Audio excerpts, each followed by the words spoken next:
ಮಾಜಿ ಮುಖ್ಯಮಂತ್ರಿ ಬಿಎಸ್ ಯಡಿಯೂರಪ್ಪ ಅವರು ಕುಟುಂಬ ಸಮೇತ ಮೈಸೂರಿನ ಚಾಮುಂಡಿ ಬೆಟ್ಟಕ್ಕೆ ಭೇಟಿ ನೀಡಿ ದರ್ಶನ ಪಡೆದರು.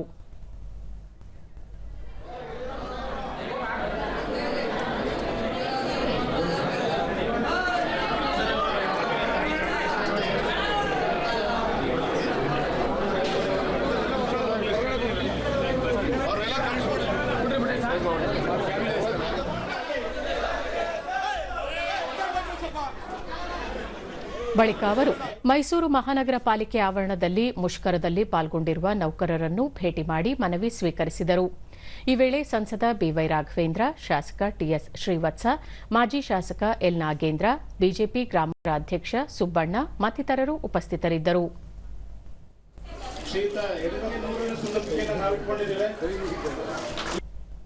ನಂತರ ಯಡಿಯೂರಪ್ಪ ಮಹಾನಗರ ಪಾಲಿಕೆ ನೌಕರರ ನ್ಯಾಯಯುತ ಬೇಡಿಕೆ ಈಡೇರಿಸಲು ಮುಖ್ಯಮಂತ್ರಿ ಸಿದ್ದರಾಮಯ್ಯ ಅಗತ್ಯ ಕ್ರಮ ಕೈಗೊಳ್ಳಬೇಕು. ರಾಜ್ಯ ಸರ್ಕಾರ ಕುಂಭಕರ್ಣ ನಿದ್ರೆಯಿಂದ ಎಚ್ಚೆತ್ತುಕೊಂಡು ಜನಸಾಮಾನ್ಯರ ಸಮಸ್ಯೆಗಳಿಗೆ ಸ್ಪಂದಿಸಬೇಕಾಗಿದೆ ಎಂದು ಹೇಳಿದರು.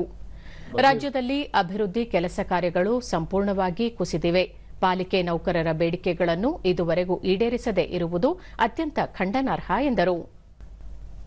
ಅವರದೇ ಆದಂತಹ ಬೇಡಿಕೆಯನ್ನು ಈಡೇರಿಸಬೇಕೆಂದು ಒತ್ತಾಯ ಮಾಡಿ ಸತ್ಯಾಗ್ರಹವನ್ನು ಮಾಡ್ತಾ ಇದ್ದಾರೋ, ಇದುವರೆಗೂ ಯಾರೋ ಬಂದು ಅವರ ಸಮಸ್ಯೆಗಳನ್ನ ಕೇಳೋದಕ್ಕೆ ಪರಿಹಾರ ಹುಡುಕುವಂತ ಸರ್ಕಾರ ಮಾಡದೇನೆ ಕುಂಭಕರ್ಣ ನಿದ್ರೆಯಲ್ಲಿರುವುದನ್ನು ಖಂಡಿಸ್ತೇನೆ.